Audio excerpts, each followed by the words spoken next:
there've been various attempts to do commercial rocket companies, and they'd all failed. So again, with SpaceX, starting SpaceX was really from the standpoint of like I think there's like a less than 10% chance of being successful, maybe 1%. I don't know.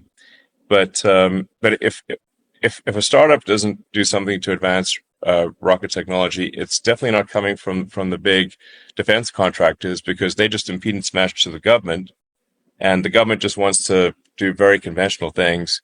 So it's either coming from a startup or it's not happening at all.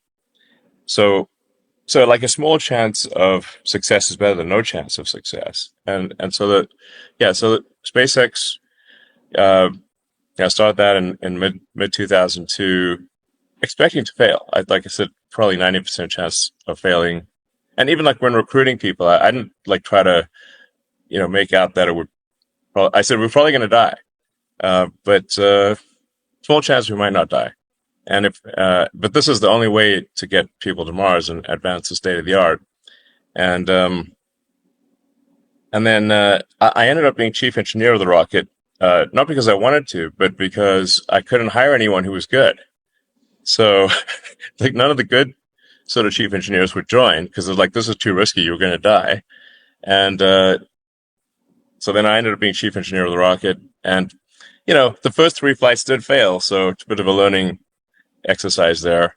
And fourth one fortunately worked. But if the fourth one hadn't worked, I had no money left, and it would have been curtains. So it was a pretty close thing. If the fourth launch of Falcon not work, it would have been just curtains, and we would have just joined the graveyard of prior rocket startups. So like my estimate of success was not far off. We made it by the skin of our teeth. And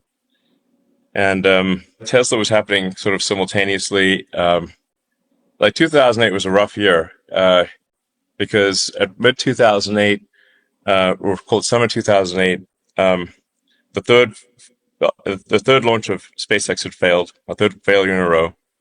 The Tesla financing round had failed, and so Tesla was going bankrupt fast. It was just, it's like, man, this is grim. This is going to be a tale of warning of an exercise in hubris. Probably throughout that period.